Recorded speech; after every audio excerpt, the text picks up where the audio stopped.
Sabay-sabay natin alamin ang mga kaganapan na nangyayari sa ating bansa.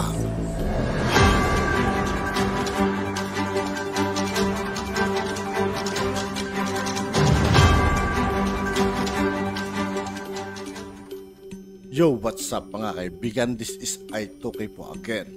Ngayon nandito naman ulit tayo sa channel ni Banat News Updates. Dito ulit tayo magbibigay ng komento at reaksyon. Kaya samahan niyo ako guys. Let's go!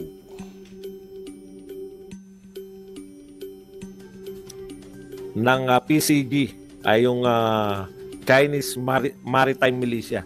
Ito po yung definition nila, no, ng Maritime Militia.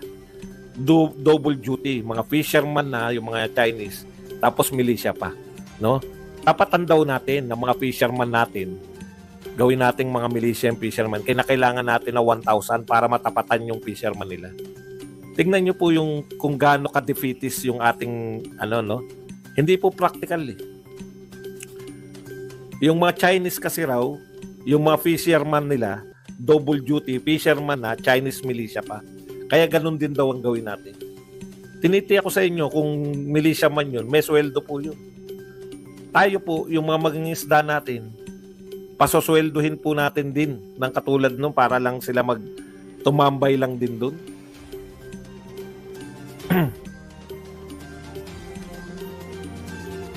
Yun po ba? Titrain natin sila na parang kung makipagkaibigan na lang tayo habang hindi pa natin kaya. Sa ano pa lang yan po, manpower lang po yan ng mga mangingisda. Gusto na ang solusyon na nakikita nila, tatapatan natin kung ilan yung mangingisda nila na dobling as militia. Tatapatan natin ang mangingisda natin, gagawin din natin yung militia. Wala pong problema eh. Maganda po yan sa Chorya eh. Kaya ba natin yun? Kaya ba ng budget natin yun? Hindi pa natin pinag-uusapan ng missile. O di tatapatan na rin natin ngayon ilan yung missile capability. Ilan yung missile ng China, ilan yung barko nila. Kasi nagsimula na tayo sa Chinese militia, gusto natin tapatan eh. Kung 1,000 sila, 1,000 Pinoy militia rin. Tapos, ilan ang Coast Guard nila, tatapatan na rin natin. Correct. ROTC nga, ayaw nating ipatupad. ROTC nga, na ititrain ka lang natin, ha.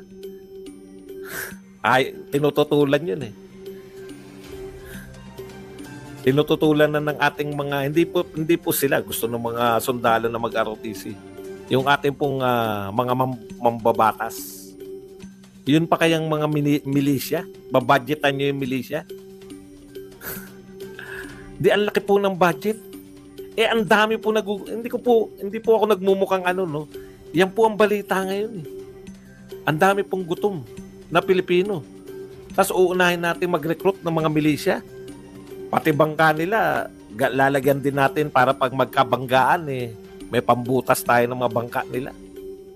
Imaginin po ninyo yung matitibay natin barko, binubumbit. Paano kaya yung mga milisya natin, ilan po lulubog dyan araw-araw?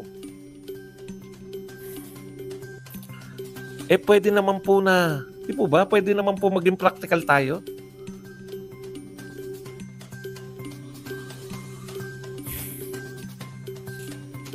Makipagkaibigan tayo para yung instead nagagastosin natin sa pagre-recruit ng milisya, gastosin na lang natin para maibsan ang kagutuman natin. Bumili na tayo ng missile sa India. Ang hirap-hirap na nating bansa, bumili pa tayo ng missile ngayon. Gutom na nga ang mga tao. Kailan nyo po ba kailangan yung missile? Kung may kalaban kayong bansa. Kung hindi pa natin kaya makipagtapatan sa China, buti pa si Bugs Bunny. If you cannot beat them, join them. Ang dami pong... Anyways, ganyan talaga no? Presidente po. Kaya lang sana, wag nyo na pong isisi. Kung may mga kakaiba kayong pananaw, ayaw nyong sundan yung ginawa ni Duterte, wag nyo pong isisi kay Duterte.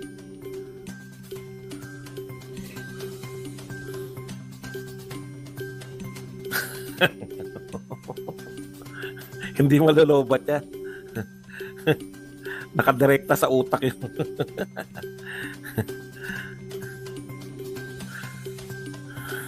Okay.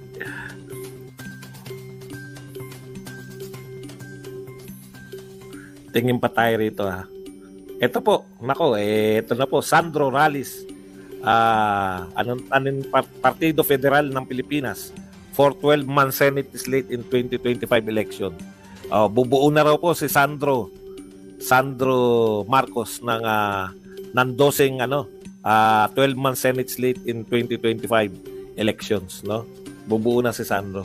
Bilisan nyo naman. At naiinip na kami kung sino yung tatantusan namin na hindi namin iboboto. Bilis-bilisan nyo yung pagkilos para malaman na namin ito yung mga hindi namin iboboto magpakailanman, magpasawalang hanggan. Okay. Isa pa po, no? Ano ba yun? Napunan nyo po ba? Ang pangunahing problema po ng Pilipinas ngayon, kagutuman. Tignan nyo po yung pinagkakabala natin. Tsa-tsa pa rin, no? Ito, paghanda na sa 12-man team sa Senate, tsaka nakakatawa, no? Yung presidente po ngayon, lahat po ng presidente ng Pilipinas, automatic po yan eh. Yung partido po ng presidente, bubuo ng tignan yung mga panawagan ng presidente ngayon, bubuo sila ng alliance with other parties. Bakit po? Yan po pagpapakita na bakit po wala pong pumapasok sa inyo na hindi. Usually, kahit kay Pangulong Duterte, galing siya sa PDP Laban na maliit na partido lang. Pero nung nanalo na si Pangulong Duterte, ang dami na pong pumasok sa PDP Laban. Di ba? Ngayon, eto nananawagan po yung Pangulo na inuutusan niya yung mga tauhan niya na makipag-alliance sa ibang mga partido. Ngayon lang po ako nakarinig, no? Na yung presidente po ng Pilipinas, siya pa yung makikipag-alliance, yung partido niya, makikipag-alliance pa yung mga miyembro ng partido niya sa mga ibang partido para lang lumakas yung talagang yan po. Tapos sasabihin nyo, kailangan ni Sara Duterte ng endorsement. Hindi po nangangailangan si Sara Duterte ng endorsement. Tinitiyak ko sa inyo, sa 2028, wala pong may gustong endorse niyan. Di ba? Ayaw po na lahat ng politiko na maidikit sa pangalan niyan. Yun po matitiyak natin, no? Okay. Ayan, no? Marcos Partido Federal in talks with 3 parties ahead of election. Nakikipag-ugnayan pa. Di ba kusa na yan na papasok sila sa partido mo? Ibig sabihin, yung mga ibang party, ayaw din ma-identify sa Pangulo natin. Baliktad eh. Lahat ng Pangulo, kahit po si Pinoy, no? Kahit po si Pinoy, no? Puta, dumami bigla yung Liberal Party nung panahon ni Pinoy.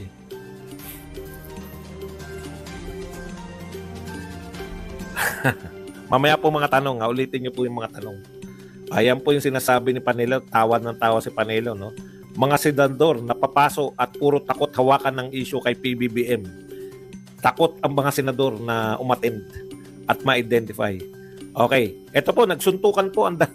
Unti ko na makalimutan. Buti na. Alam niyo po, ito viral po, nagsuntukan po yung mayor at vice mayor ng isang munisipyo dito po sa Tobias Fournier sa Antique. No, nagsuntukan po, napanood niyo na siguro to. Kung hindi niyo pa po napanood, panoorin niyo po.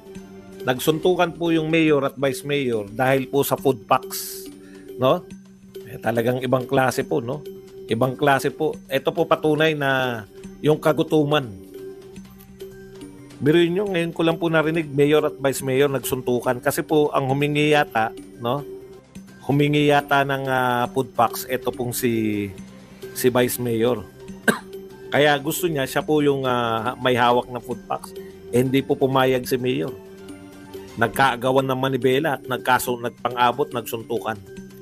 Okay, ang point ko lang, ngayon lang po natin naririnig, no? Mayor at vice mayor nagsusuntukan dahil sa food packs. Ganun po katindi yung problema po sa kahirapan ngayon, no? Masyadong parang pag nakasubaybay kayo sa politika, wala na pong sistema yung nangyari, kanya-kanya na lang. Mayor, binigyan, humingi yung vice mayor, binigay kay vice mayor, siyempre kukunin ni mayor, ayaw malamang magkalaban sa politika itong dalawa na to. Magpapa-impress sila dahil sa food pack na galing sa DSWD. Wala na ba talagang proseso ng pamimigay ang DSWD? Kundi involve yung vice mayor at mayor. Grabe. Parang lahat-lahat ang gulo-gulo. Napakagulo ng gobyernong to. Kagutuman po hindi naman po sa akin yan. Yung kagutuman po na yan, balita po yan. Ito, sino ba marinig? Lahat po nagdyaryo ngayon. Yan po ang headline, no? Na